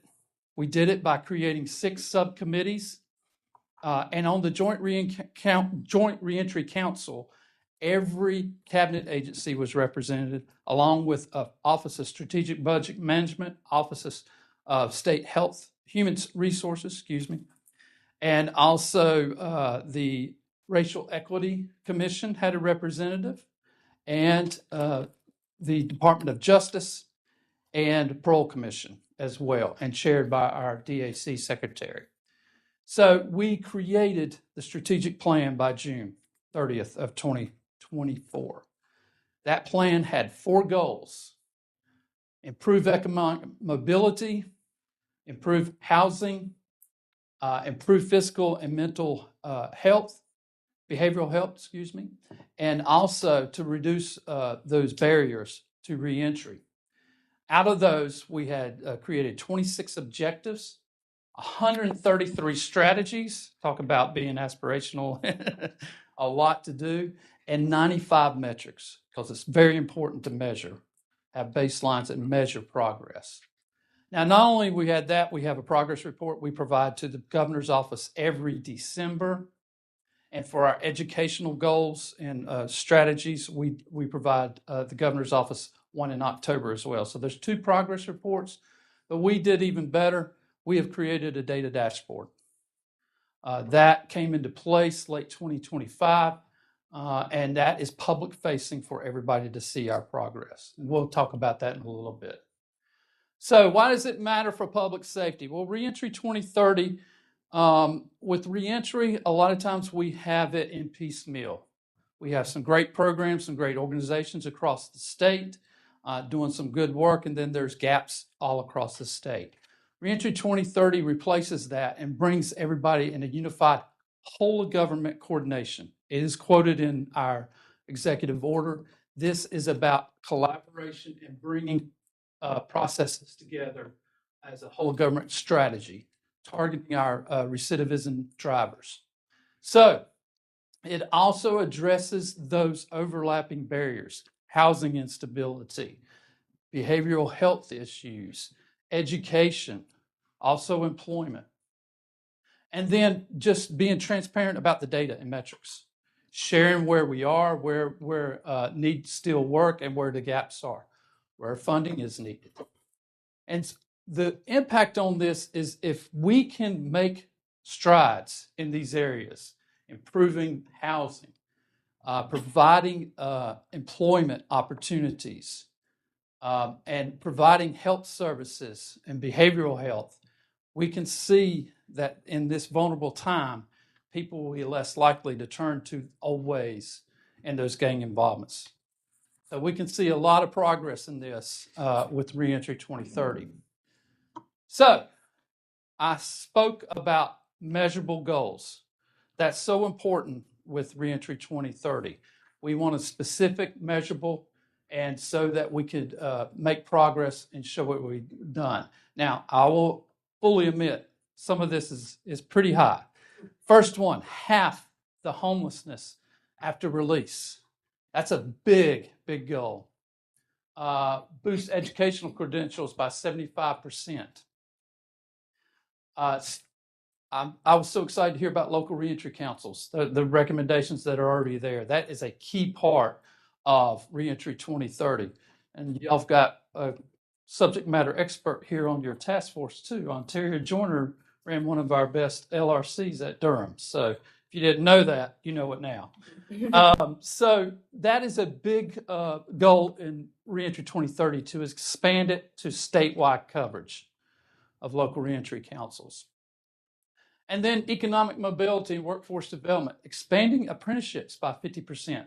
This is the question I have, and Madam Secretary, you cannot answer this one. When does reentry begin? Day 1. What's that? Day 1. Day 1 of what? Day 1 of entry of prison or in confinement. Day 1 they come in. We did a lot of great work with Statewide Reentry Council Collaborative. One of the issues that we weren't able to really get at is changing the process while they're in our custody. Now, I also want to say this juvenile justice is a part of Reentry 2030 as well. And I'll talk a little bit about the collaborations we're already doing. But making those pathways for workforce development is so important. And that's a big part of what we're doing, improving the opportunities for education. And we'll talk about some of the initiatives we have done. The collaboration of Reentry 2030 has just been amazing. We started this with all the cabinet agencies, and a lot of them have stepped up. We'll talk a lot about that. Commerce has stepped up with funding. Y'all had a report out of 20 LRCs. Well, 3 of those are funded by Commerce right now through 2026. Others have stepped up. DHHS is providing $2 million for supportive transitional housing for those with serious mental illness. We're just about to put that RFP out. We're excited about that. We've had funding from Commerce for Narcan upon release, provided that as well. DOT has been a great partner as well. So here's just some of the initiatives that we feel that supports some of the gang prevention and safer reentry. One of our biggest things that we're excited about is our automated state ID process. We have worked closely with DMV from the Department of Transportation to give individuals prior to release opportunity to get a state ID for free. Now, there was a lot of limitations at the beginning, but we are really working closely with DMV to expand that. We've had over 3,100 accepted that and gotten a state ID prior to release. But as I said, we have 18,000 releases every year. But we entirely are confident in the next couple of years, we're going to be able to offer it to almost all of those 18,000. So that's very exciting. That was a big part of Reentry 2030. We are also working with some of the law schools to do driver's license restoration clinics in our facilities.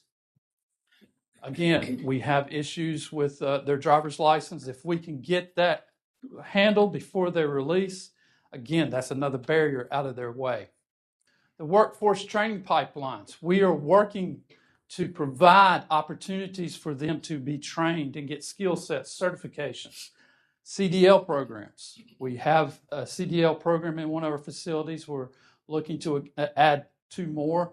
We have worked with textile companies, furniture companies out of Hickory. Our prison at Catawba Correctional brings a cohort over to the Hickory Furniture School Training Academy, and they are trained in all aspects of how in the furniture company. Little known secret is furniture you think is dead. Our furniture is dead in North Carolina. It's not. It's still here. There's still a lot of opportunities. The exciting thing about that, the cohort that finishes that program, we are working with the 40 companies to get them on work release once they graduate. Again, that's that pipeline and giving them that opportunity. And then healthcare. One of our strategies is to provide the opportunity of all individuals before release to be signed up with Medicaid if they're eligible, which 92% are prior to release. Now, Medicaid doesn't start till they're released, but we can sign them up. So far, we are doing that in group sessions across all our facilities. Over 12,000 have been signed up to this date, and we are looking to expand that team to continue to do that. We're also working with DHHS.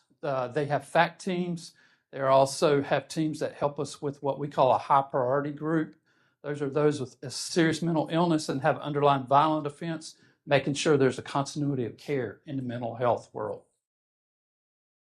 So let's talk a little bit about local reentry councils. As we said, they're at 20. Early on in 2025, we did have some funding to get it up to 31, serving 53 counties. We weren't able to continue that. However, a lot of those are still continuing. And with all the reentry simulations we're doing in our transition services team out in the community, we are working with other communities to build up the LRCs or to start an LRC in their area. They're not state funded, but they're following our model. So that's exciting. But LRCs provide integrated support. They're there to assess somebody, and it's open to anybody that's justice involved. Of course, we prioritize those reentering the community, but they assess them and see what their needs are. And then they have the local resources. They know the local resources and they help refer them to those resources. Now, they do have some funding to help for emergencies, and everybody's different. Some people come in for a pair of boots for work. Some people come in and need everything, housing, job, and they help that. They also help engage the local community to have awareness of the needs for reentry. And the most exciting thing is North Carolina, 2/3 of North Carolina is rural. So when we talk about expansion of LRCs, we're talking about rural communities. Now, LRC in Durham, resource rich, there's a lot to refer, but LRC in McDowell, hardly anything. So another part of that local reentry council is to build up resources, to bring people to the table, to break those silos, to help make awareness that there is a need here. Because there is a lot of challenge there when you go into small communities about, and, you know, information that needs to be shared about the difficulties with reentry. They're doing some great work out at McDowell with some other counties nearby with this process, and we think it's a good model for the rural areas as we expand and get funding, hopefully. So we are tracking LRCs. There's a legislative report that has to go on all the services that are provided. We also have it on our dashboard. So let's talk about our dashboard. Easiest way to get to it and look at it.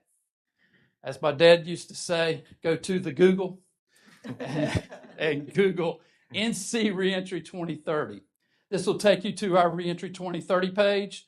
It has our Joint Reentry Council meetings. It has the progress report, the plan itself, and then this dashboard. You can click on it. It has all 4 goals, the 26 objectives, and 133 strategies and 95 metrics. The exciting thing about this is you can break it down, look at each goal, go down, dig into the objectives, look at the strategies, and look at the metrics. The other thing I love about this is we have improvement and we'll continue to improve it. It wasn't so easy to look on the phone, but our great innovation section with DAC has done a great job, and now it is very user-friendly. The other thing I like about this, data's good. You need that. We need to look at our metrics. We need outcome studies as well. But what's most important as well is the stories, the lives that it's changed. So we do have a tab on here, and we've encouraged anybody to share their story. If Reentry 2030, our efforts, the initiatives in it have helped you, please let us know. We'd like to highlight you in this. So the stories are important because this is a people business, and we are about changing lives, and we want to recognize that. So that's really important with our 2030 dashboard to show. So we are 2 years in. We have 4 years to go, or 3.5 years to go before 2030. Where are we at? So out of our progress report 2025, we have 71 of the 133 strategies that are underway or completed, with 69 of the 95 metrics been collected for baseline. Some of the initiatives we have done, we have what we call designated reentry facilities in DAC. We are expanding them as to the point our goal is to expand them to offer them at all facilities, to give anybody at close, medium, and minimum the chance to be part of the designated reentry program. The key to the designated reentry program is we have a team working with them on their home plan, their reentry plan, but we bring a probation officer in at 9 months. That is the handoff. That is so key to this. So that's a big goal of ours. We're going to continue the driver's license clinics and hope to expand that with other organizations and other law schools. The job readiness programs, the pipelines that we are looking to create, the pathways, I just mentioned a few. We have gotten a grant from Jobs for the Future to create a Fair Chance to Advance network. And that's for the next 4 years, up to $2.1 million. And that will include all stakeholders, other agencies to help create that pipeline from entry all the way out to give people opportunities to work on their careers. The other thing with this is we worked and collaborated with the Department of Commerce to create a structured NC work system that we can use in the facilities. It's called NC Jet. Individuals in custody can do assessments for their job, for careers, see what they need, build their resumes, and when they get closer to release, start looking for jobs and applying for jobs. The neat thing is once they walk out the door, it transitions right into a portfolio in NC Works. So we're excited about that.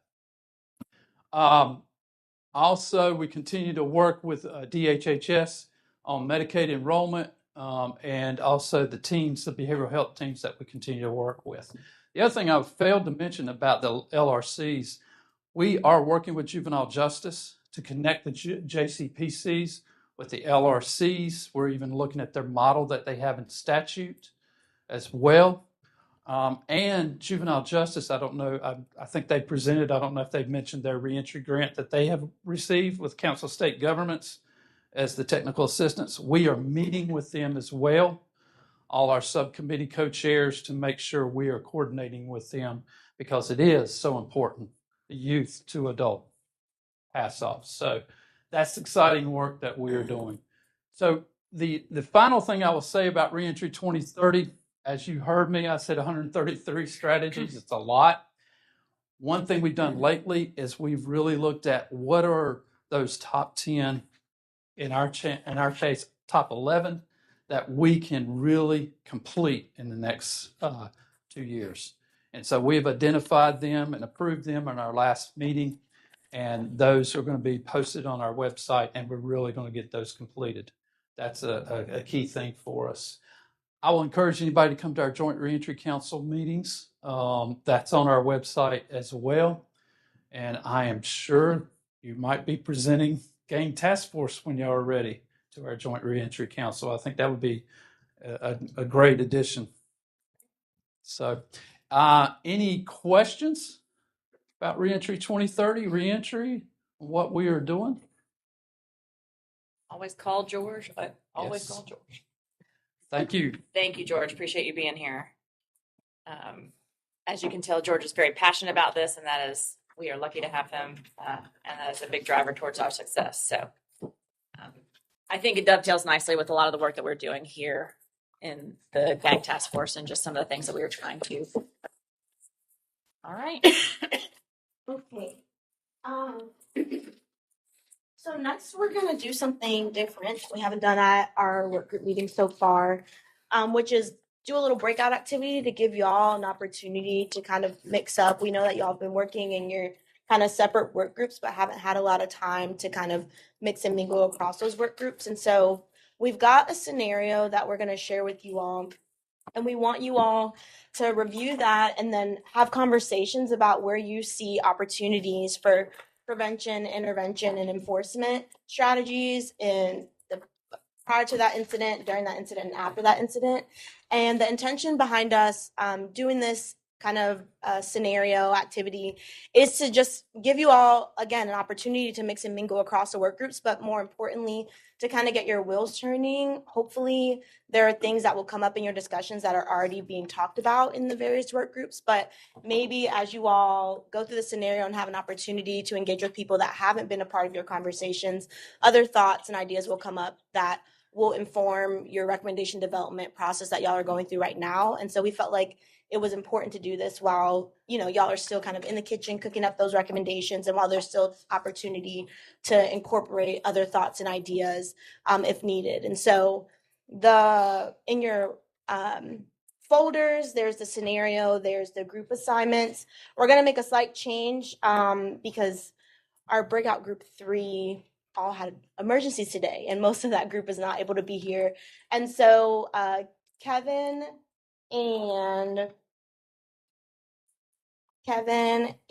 Casey, we're going to switch y'all to groups so y'all can hang back and we'll let you know which group to go into. But everybody else, you'll see your assignments. And so for those in group 2, you're going to stay here. in this room. And for those in group 1, we're going to move you down the hall to the small conference room. And then we'll have facilitators in there to help y'all as well if any questions come up. And we have some discussion questions to help y'all get started, but then feel free to take the discussion where you all feel it needs to go. And we're going to come back at 11:40. We're going to give it 10 extra minutes since we are running a little bit behind.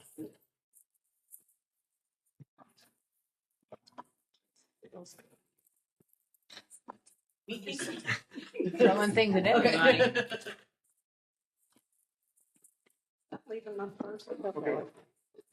Yeah, you good.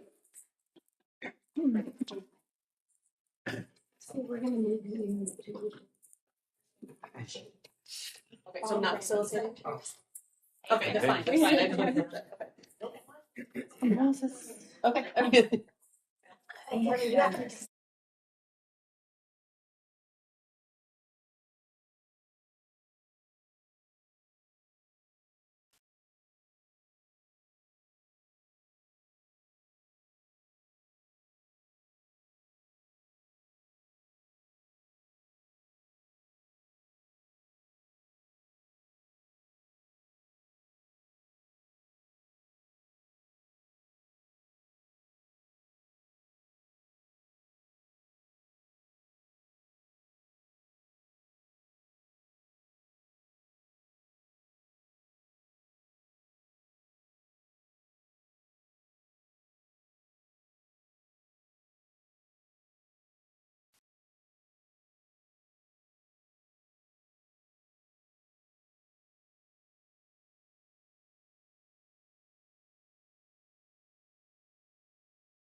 We can go ahead and get started, and we'll start with the group whose report out person isn't here.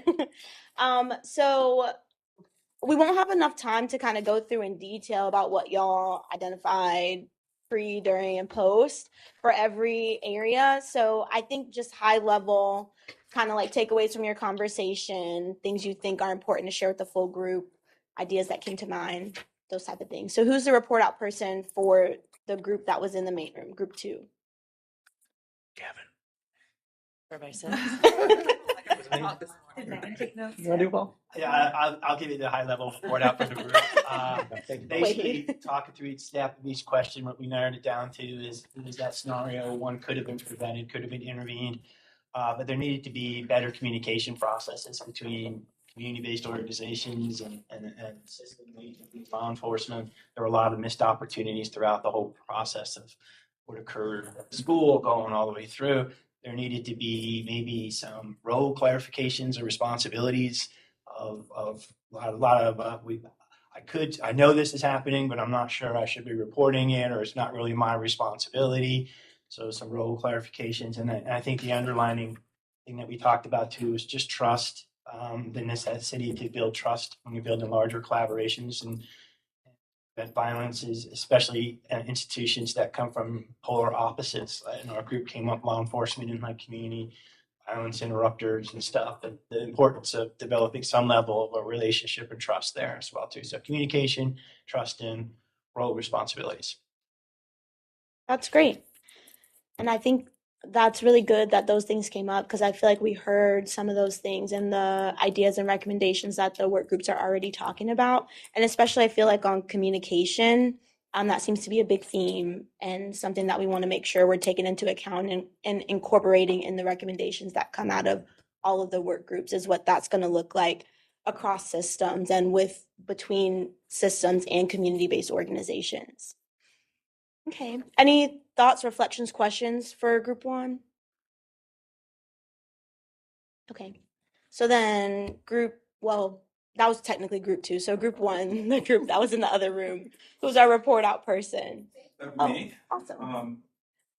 The big thing we really looked at was social media and how it tended to magnify disputes.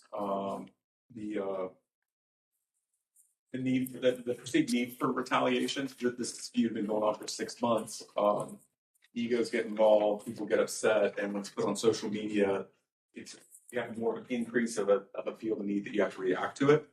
And also how gang culture has expanded beyond the local, where in the old days you would pick up things in your particular neighborhood. I mean, even some gangs were named after streets because it was that localized. But with social media, it's made it global, that you can learn about and join a gang that could be halfway across the world. We discussed opportunities that exist to monitor social media, not only to identify new emerging gangs, but also threats to the community. Often these social media posts, kids aren't locking up their social media like I do, where nobody can see anything. They want it to be put out there, what they're doing and who they're involved with. And being that data is open source and out there, what sort of means can we use on a local level to identify perceived threats, conflicts that are going on between different groups of people? We discussed one of the big opportunities for intervention was when the gentleman or the young man was charged with threatening to shoot a family member, and what that intervention could have looked like if it was DSS providing in-home services or wraparound services, having an opportunity to see the kind of the family dynamics that are going on in that situation, but also making sure that we're the school or we've got to find out who's going to take ownership of something, because this problem is not just in the school. It's going on at parks. It's going on everywhere else. And it's a lot of it, almost like when it came time to identify a speaker, it's not my problem. It's your problem type thing. But having community ownership of the program or of the problems in total. Some of the bigger views, we talk about algorithms to identify it. Introducing more conflict mediation into the schools. I'm sure that students and faculty at the school knew that there was a conflict between these groups of children, and having some means of conflict mediation that occurs during the school, be it from an outside agency coming through, Peer mentorship. We talked about a lot of these programs that exist, usually the high performing students that may not need our attention, but trying to incorporate them into some of the peer mentorship. Almost a big brother, but they're the same age as you. And that come along with a team court type system. When these takeovers are identified, making sure the information is getting to our law enforcement partnerships for police saturation in these events, and looking into having events for teens that maybe go beyond 6 or 7 p.m. when practice ends, looking into things on Friday evenings, Saturday nights that are positive they can do versus unsupervised takeovers over parks and things like that. Those are great as well. And I feel like we heard some similarities across things that came up in your conversations, especially about that ownership and accountability of roles and clarifying that. So I think that's definitely something, a takeaway for us to keep in mind when we're developing our recommendations and our implementation plan to come, is making sure that we really clarify that. And I also like that y'all kind of had a lot of conversation about the social media piece, because I think we really wanted to include a scenario that had that, because social media, I feel like, is causing a lot of challenges for our world, but including in this space. And so it's good that y'all are kind of talking through this, thinking about this. And I think there are opportunities, especially in our enforcement work group, for us to think about how we acknowledge those challenges and also leverage it as a tool to help us with our kind of intelligence and information sharing and informing how we respond and hopefully prevent And I would say, incidents. like, often, like, social media is used mostly on the enforcement angle. It's fine now, like, this person has a gun, that person has a gun, but using it on the intervention side as well to identify there's an issue between these two. How do we get folks involved versus just usually the enforcement end? Yeah, that's a really great point. Any other thoughts or questions, reflections from their report out? Well, just to quickly mention that we didn't have time to talk about it, but to really go upstream, like economic mobility, if the community that he's a part of says it was the poorest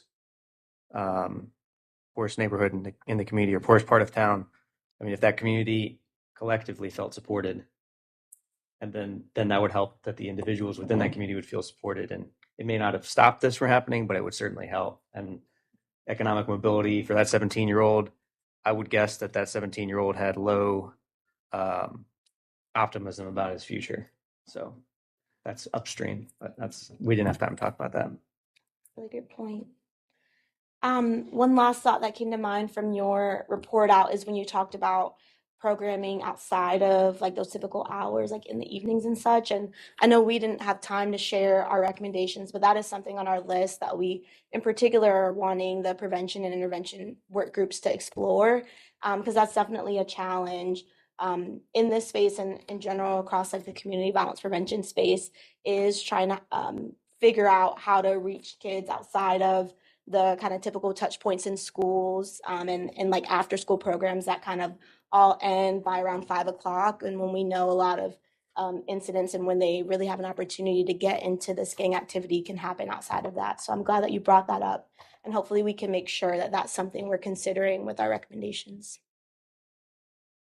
Okay, well, great. I'm so glad that the activity was able to get y'all's wheels flowing. It sounds like there's a lot of great thoughts that came out of that. We had note takers in the groups who will also help us kind of synthesize that information and make sure it gets shared back with the chairs so they can take a deeper look through that and figure out anything they might want to incorporate in the continued discussions as y'all are ironing out the rest of your recommendations. And then if other thoughts and ideas come to mind after this meeting, remember that you always still have an opportunity to share that with your work groups. But if things come to mind for other work groups, you have the opportunity to share that as well. You can reach out to our team here through the in the gang work or task force inbox, and we'll make sure that that information gets shared with the appropriate work group so that they can include those thoughts and ideas or resources in their discussions. All right. All right. Well, thank y'all for engaging in that thought exercise. Hopefully it helped with some gap identification, which is good. Always the goal. Just reminding everybody, our next meeting is going to be September 1st, and we are taking it on the road. It's the road show. So we will be in Winston.